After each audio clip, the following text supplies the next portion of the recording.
Jadi saya tak matur dulu ya. Bahwa di bumi ini, bumi sudah rusak. Sudah rusak berat. Wal khusus Indonesia, buminya sudah rusak. Kerusakan bumi ini bukan hanya tanahnya, tapi airnya juga udaranya. Pertama, kerusakan di dunia ini 51% disebabkan oleh dunia ternak. Kenapa kok ternak? Karena kotorannya bau.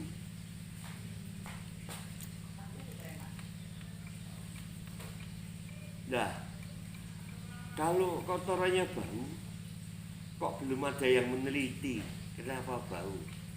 Hanya ini bau karena amonia, hanya itu aja. Nah, kita kan riset detail. Kotoran bau itu karena perutnya sapi, kambing, ayam tidak bisa sempurna metabolismenya, sehingga proteinnya dibuang ke kotoran, terbentuk amonia. Amonia menimbulkan gas metan. Gas metan masuk atmosfer itu membentuk gas rumah kaca. Akibatnya apa? Ozon kita rusak. Terjadi perubahan suhu yang sangat ekstrim. 2004-2005 suhunya sudah berbeda. Semakin panas sekarang. Ya, semakin panas mengakibatkan salju-salju di kutub utara maupun selatan larut, mencair, sehingga permukaan laut seluruh dunia naik. Perubahan suhu dan kenaikan air tadi menyebabkan banyak flora fauna yang mati, nggak tahan. Sak menika muntilan salaman nek zaman rumiyin niku nek udan 3 dina dalane ora banjir. Sak menika satu hari hujan dalane banjir ya. Karena permukaan air naik. Itu 51%. 23,8% disebabkan oleh sawah, tumpuan sampah dan perkebunan,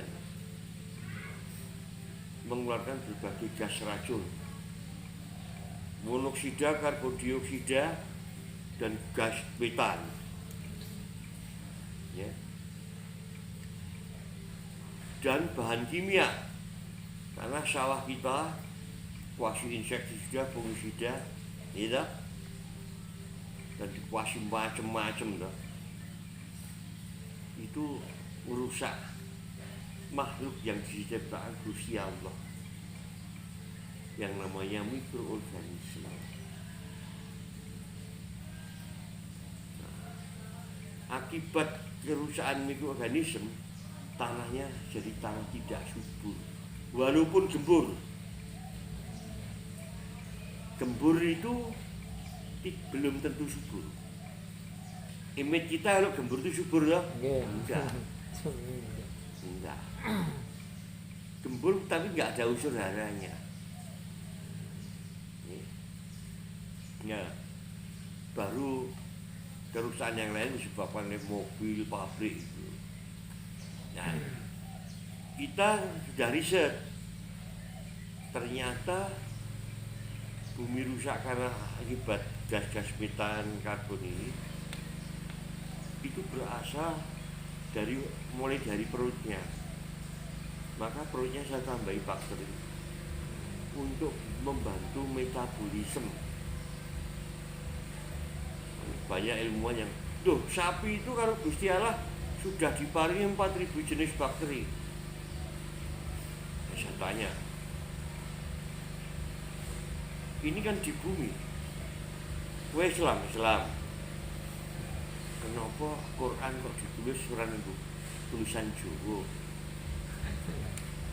Kok nganggo tulisan Arab? Supaya kalian berpikir, kan gitu tak? Apa yang diciptakan di bumi ini harus dengan dibuat, harus dengan ilmu pengetahuan, harus dengan pikiran. Gitu. Oh, Gusti Allah itu nggak pernah nyiptakan nasi kok. Menciptakan padi kok, gitu. Zaman kuno mbiyen mbah-mbah buyut kita tuh makanya gabah. Ora enak, dipecah makan beras malah diare. Dilalah godhog wedan kecemplungan beras dadi bubur.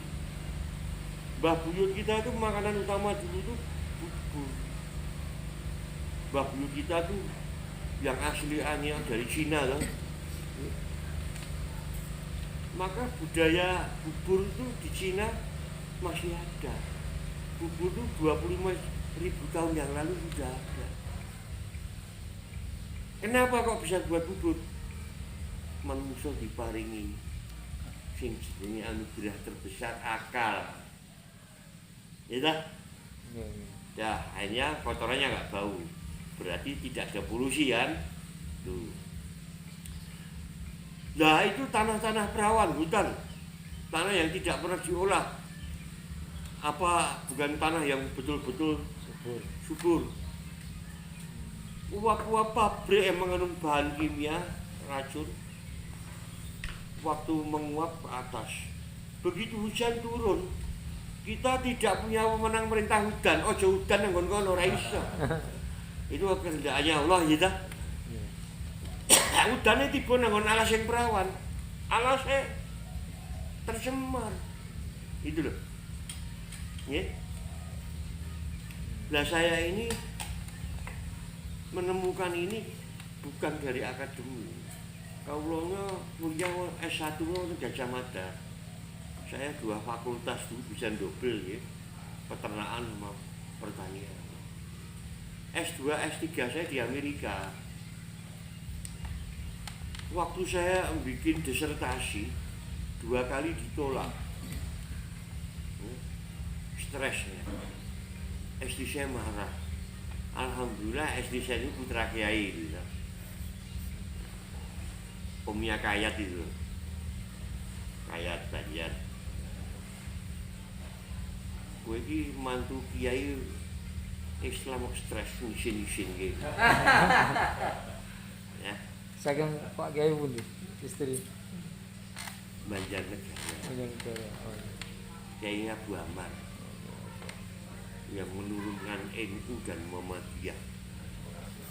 Kiai Sarkasi punya putra kayak Abu Amar ini.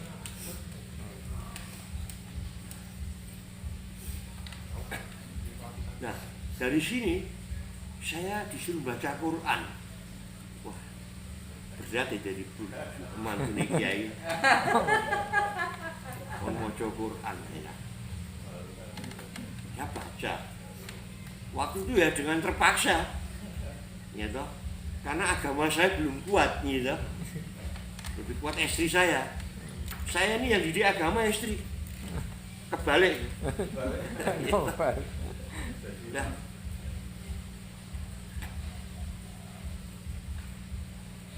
baca firman Allah. An-Nahl, Anbiya, Al-A'raf, Al-Baqarah.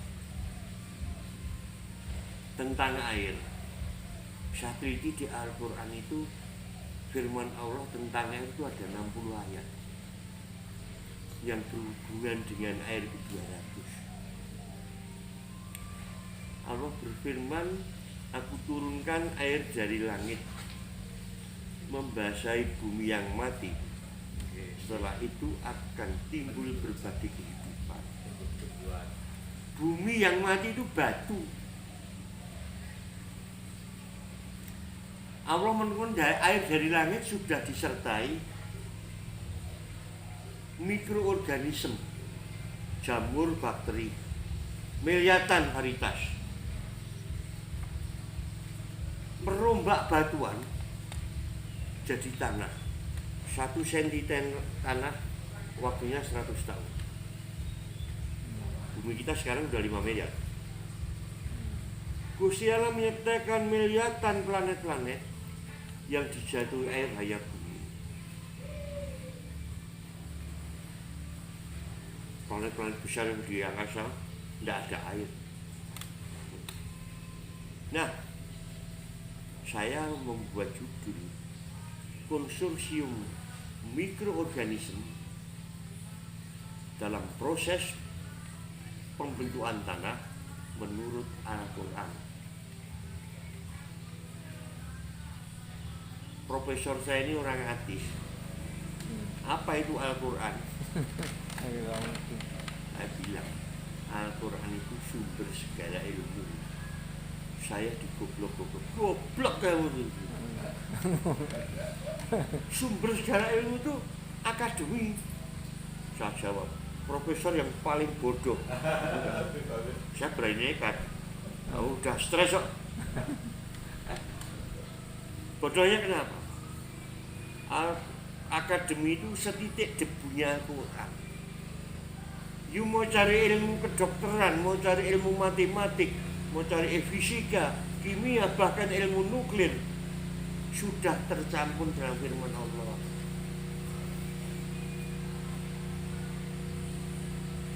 Tentang mobil, Allah sudah menciptakan tentang mobil. Ya. Sudah. Oke. Mau penelitian di mana? Mau penelitian di Amerika, di pasir, dan di Afrika. Kenapa ke sana? Di sana ada bison Amerika. Bison itu bandeng lokal. Ratusan ribu gemuk-gemuk. Di Afrika jerapah, rusa, celeng, gemuk-gemuk. Ya. Di padang pasir. Lalu yang kamu teliti apa? Ya tentunya ya satu itu tanamannya dulu dong. Saya ingin membuktikan itu. Kita penelitian. Saya kaget. Semua tanaman padang pasir protein paling rendah 30%. Paling rendah, ada yang 60. Kemudian protein paling tinggi itu. Karbohidratnya tinggi sekali dari biji-bijiannya. Gulanya tinggi. Jadi hewan itu terpenuhi nutrisinya. Karena yang ngasih makan malaikat atas izin Allah. Gitu. Ya kok rumput kering bisa tumbuh 4 miliar lebih. Bumi yang tadinya batu sudah punya ketebalan tanah. Allah menciptakan makhluk zaman jariah ini, raksasa. Baria, zaman Baria. Makhluk raksasa. Manusia yang tingginya 60 sampai 100 meter. Hewan-hewan kayak dinosaurus, mamut. iya, tinggi-tinggi. Ini rusak bumi. Sama Gusti Allah dimusnahkan 4 bani itu. Dimusnahkan. Bumi yang tadi isinya tanah yang subur, air yang berlimpah, ambles. Jadi pecahan meteor yang namanya pasir atau silika.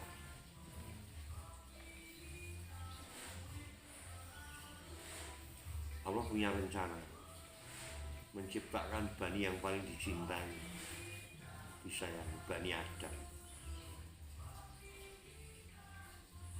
Karena yang menciptakan Allah tentunya tahu lah, bakal itu Adam yang mengkhianati kan itu. Adam berkhianat toh, ditaruh di bumi yang sudah ada tanah lagi. Karena air hujan nanti menyebarlah seluruh bumi, beranak pinaklah, gitu. Kusiapkan makanan, minum dan semuanya kecuali yang aku haramkan nanti. Di surga saja gitu toh. Wes kowe pengen apa tak penuhnya aja mangan buah sing tak haram kil kuldi gitu. Larangan nih. Ya kan? Itu. Saya teliti dari mana protein ini, pasir itu silika. Tidak punya unsur hara. setiap produk tanaman itu tergantung unsur hara. Ya. Saya menemukan 35 jenis bakteri yang bisa mengolah fosfat, NPK, bisa mengolah pupuk. Karena Gusti Allah sudah menyiapkan untuk keturunan Adam pupuk yang tidak mungkin habis sampai kiamat nanti. Mau cari urea, N udara kita 70%. Mau cari fosfat, bumi kita fosfat. Ya, 80%. 20%-nya unsur makro dan mikro lainnya. Ini ora iso digunakan nggo tanduran. Kudu diproses sama para profesor yang namanya profesor lulusan surga, jenenge profesor mikroorganisme. Basa Jawa nih profesor bakteri. Cerdas bakteri itu. Kan ciptaan Allah. Nggih.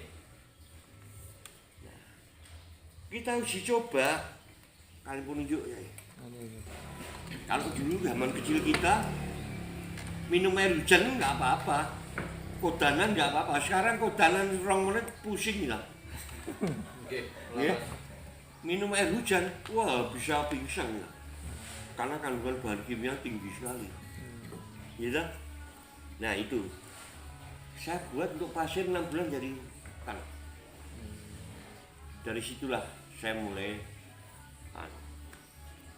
mendapat, saya lulus ya, lulus itu pun saya ngasih hadiah terbesar untuk dosen saya. Prof tak kasih hadiah terbesar itu. Apa itu? Apa? Holy Quran. Muka-muka dari Islam gitu. Setahunnya dipanggil sama istri. Kamu istri ke Amerika tak biayai semua. Oh. Untuk apa? Oh. Wes toh. Perlu lihat reuni kita. Saya kan ngomong nggak punya duit, kita semua siapkan. Sampai di sana saya diciumi, dirangkul, aku Islam. Rupanya begitu pinter bahasa Arab. Bacanya udah lancar, nulis udah lancar. Itu tahun 94 haji sama saya. Dia istrinya, saya dengan istri. Dia hajinya lewat Indonesia. Ini kok. Nah, dari situlah mangke kalau kiai mau menanam apa saja harus ada ilmunya. Bumi ini rusak karena manusia, artinya manusia ini pengkhianat bumi. Ya.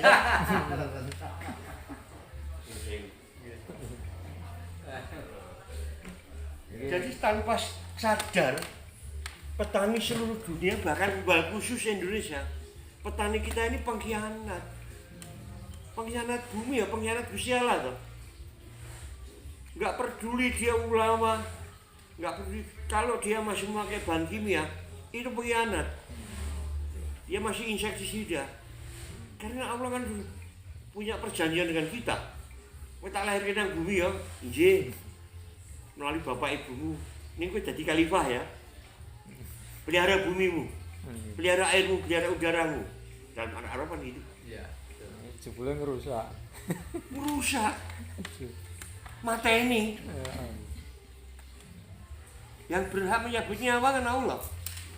Gitu. Walaupun ada ulama yang bisa ngundang malaikat Jibril loh. Jibril sing teko malaikat Israil mati dia. Banyak itu sekarang.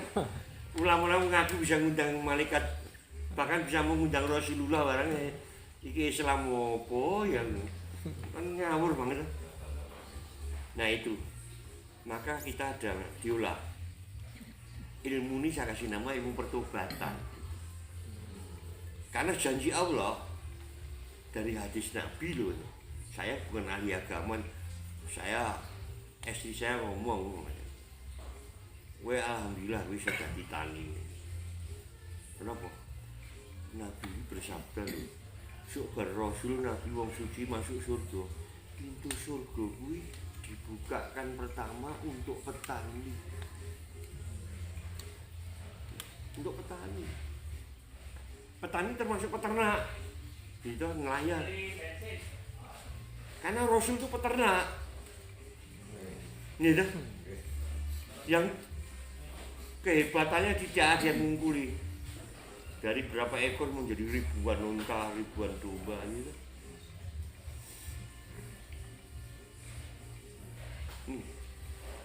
Maka kita ilmu pertama pengolahan lahan. Mau catat mas, ya. Pengolahan lahan pertama satu. Nek tahan sudah dibajak, dicangkul atau digawe galengan, disemprot garam krosok. Sak tangki 30 gram. Semprotkan rata. Biarkan 2 hari. Setelah 2 hari dibiarkan, disemprot ulang memakai kumpulan bakteri yang namanya proponik ya. Proponik itu buatan saya.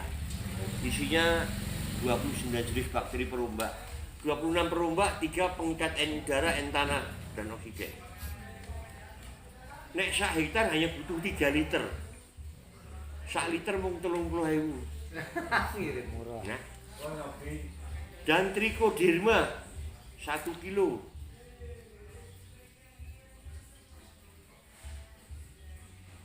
Nah. Campur air 300 liter, semprotkan. Tujuannya apa? Tujuan disemprot proponik sama trichoderma itu tujuannya untuk menghilangkan residu bahan anorganik, bahan pupuk insektisida yang ada di tanah. Dengan bakteri ini dirubah menjadi organik. Jelas? Barkui disemprot, biarkan 2 hari, diberi pupuk kandang. Memupuk bukan memupuk menanam bakteri. Sak donya itu nggawe pupuk organik itu salah. Wah kok sombong ya. Salahnya pripun? 2 tahun sebelum Covid itu saya kedatangan tamu Ketua Organik Dunia.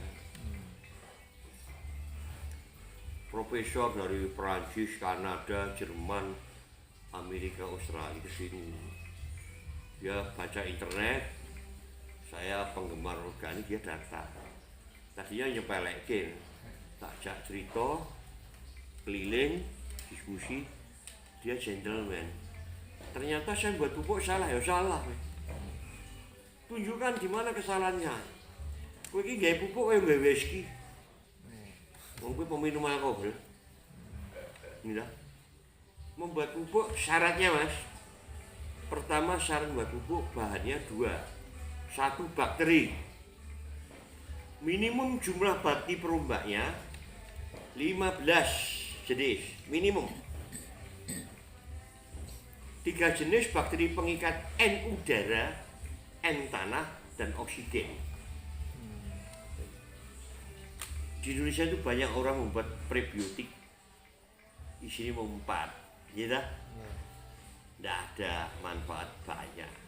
Ada manfaat yang menghilangkan bau dok. Sedangkan materi kotoran itu banyak bahan bakunya. Ya, unsur kandungannya. Yang kedua memakai trichoderma. Lantainya harus tanah. Bakteri 1 liter proponik trichoderma 3 on untuk 1 ton kotoran. Mau kotoran hewan apa saja, bahkan limbah sampah rumah tangga organik, limbah pertanian organik bisa dicampur. Mau kotoran sapi tok bisa, ayam tok bisa, dicampur bagus. Ditumpuk 25 cm.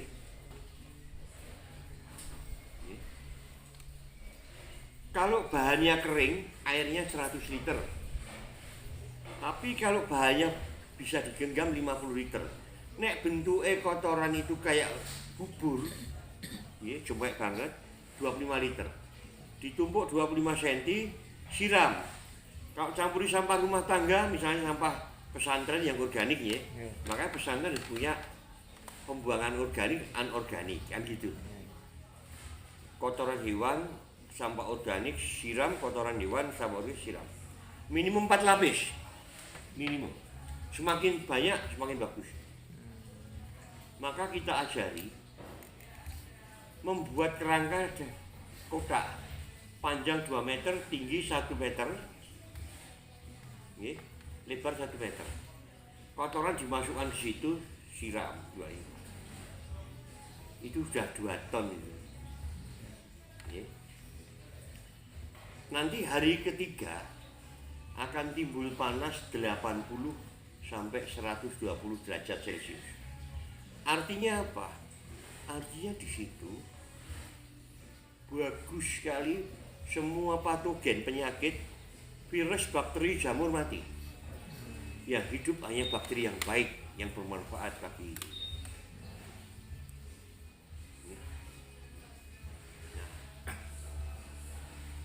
Kemudian baru penanaman. Nanti kalau pas penanaman, tanaman apa saja setiap minggu sekali disiram.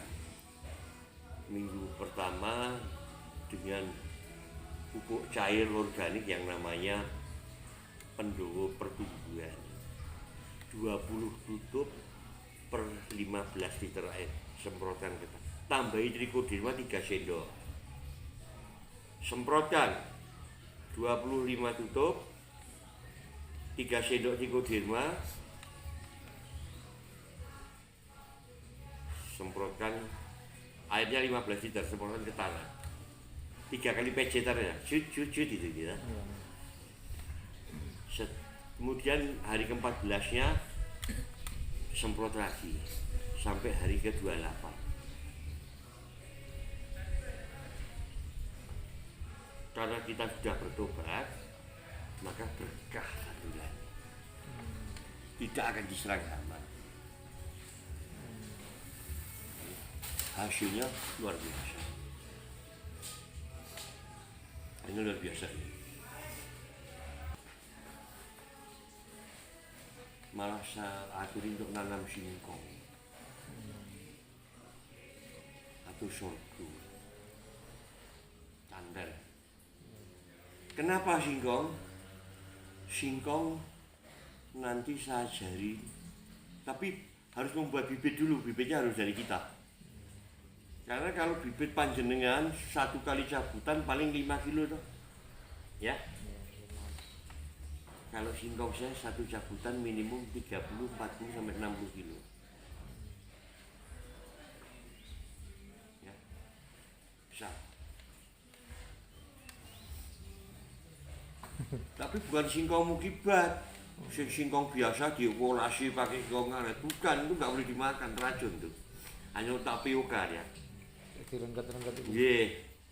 Kalau ini penelitian 15 tahun, penyerbukan, keluar biji, ditanam bijinya 3 tahun baru keluar batang.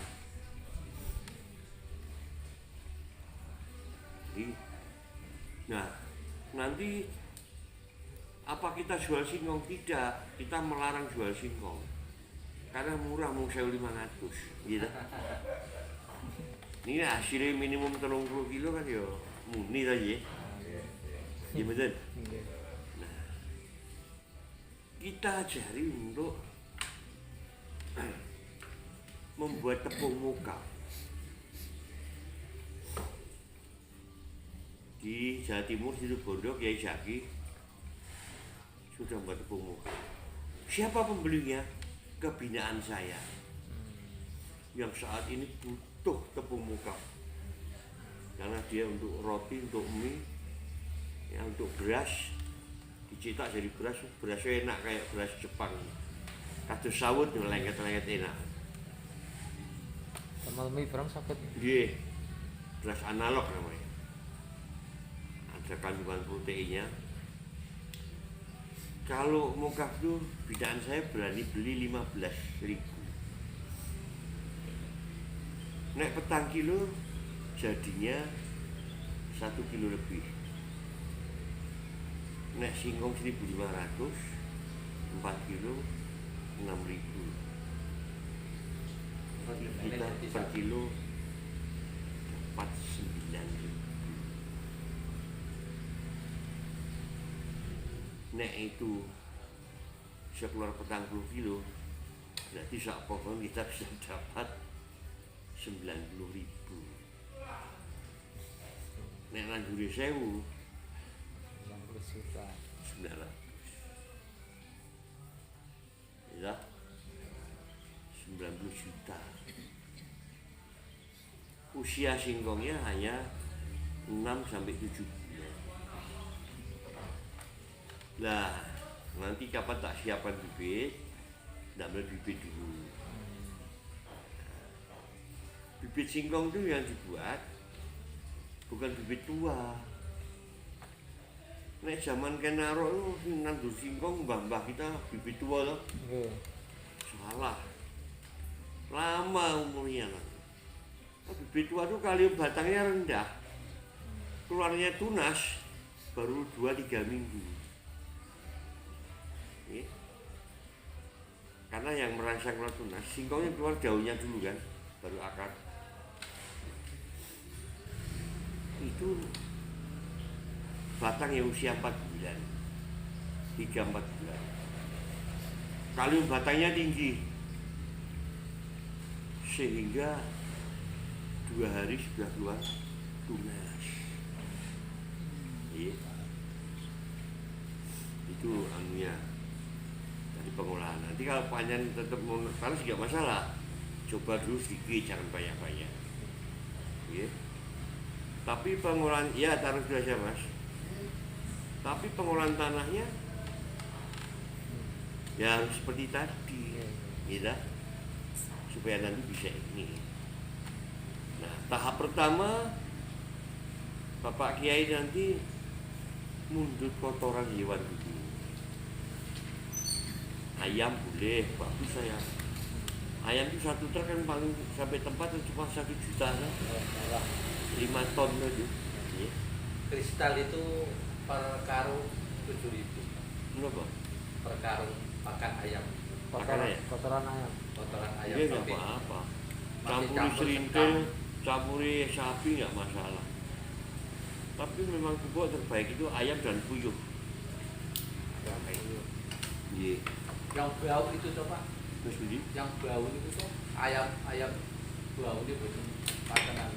kalau ayam nanti panjang pelihara ayam, kalau udah dikasih bakteri saya profit tidak ada bau. Belas betul betul bau. Maka kita anjurkan panjenengan nah Kiai ini supaya segera membuat pupuk dulu. Trichodema panjenengan mundut biangnya gitu. Karena kalau panjenengan mundut trichodema di sini 1 kilo 150.000. Nek membuat biang mung 20.000 bisa dibuat untuk 10 kilo. Trichoderma saya jelaskan, ada lebih dari 80 varietas trichoderma. Di Indonesia dibuat 3 yang khusus untuk pertanian, karena sudah digunakan untuk pakan ternak ada. Pertama namanya Gliogadion, itu yang dibuat oleh dinas. Gliogadion tidak tahan suhu 55. Yang kedua Koningi, itu untuk dataran tinggi, khusus untuk karet. Yang saya buat Harsianum, bisa tahan suhu 80 sampai 170 derajat. Nah, makanya panjenengan tak aturi cara membuatnya, bahannya apa. Trichoderma harus dibuat dari tepung ketan. Ya. Tepung ketan misalnya 10 kilo. Ketan 10 kilo. Kemudian mineral ayam atau sapi, toko ternak. sekilo kan 8.000. Kita hanya pakai untuk 10 kilo 3 sendok makan. Mineral. Kemudian urea hanya 2 sendok makan per 10 kilo. Kemudian Ponska 1 sendok makan. Gula dextrose atau gula jagung itu kira-kira murah gula jagung. Gula jagung kira-kira 3 sendok makan. Oke. Setiap bahan tadi itu dicampuri air. Airnya harus air matang, dingin, dilarutkan dulu. Caranya buat tepung ketan tadi dicampuri bahan-bahan tadi. Kalau 10 kilo berarti airnya 3 liter mas. Ya. Karena per 1 kilonya itu per 1 kilonya 300 cc. Ya, per 1 kilo 300 cc.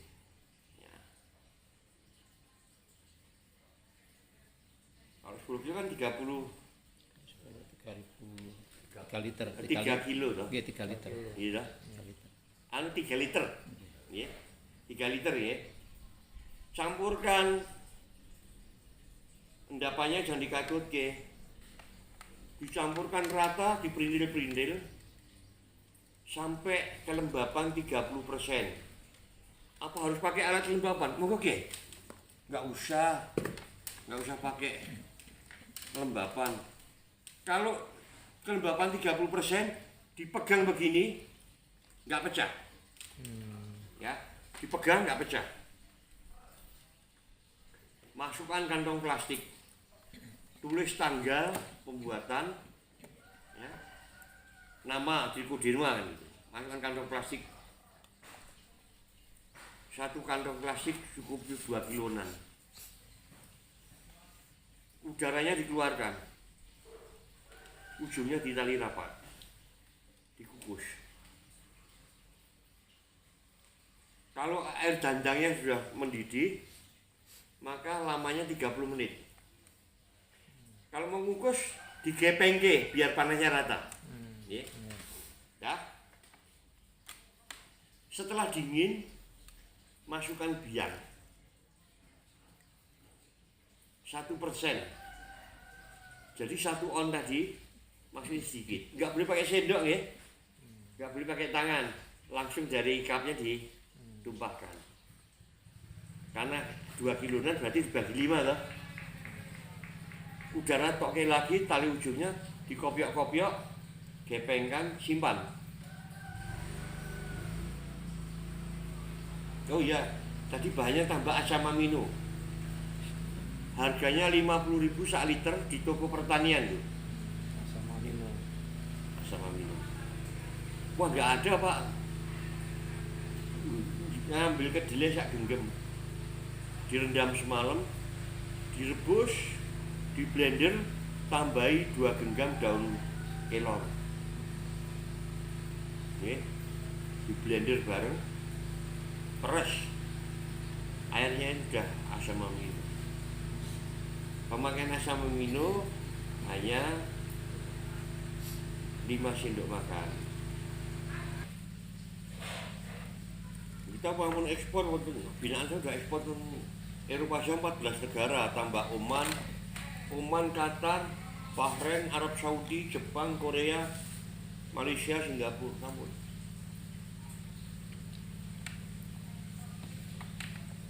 dipun dekat pintu tuh mbak.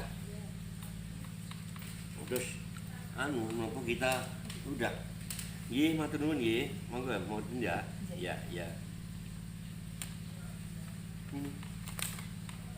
pengganti gandum ini bisa untuk beras, untuk roti, untuk mie kita ekspor itu moka buatannya Gus Agung tuh. Dari mana? Gus Agung tuh pondok pesantren apa Dua Cerme, tapi pabriknya di Seragen sama di Ngawi.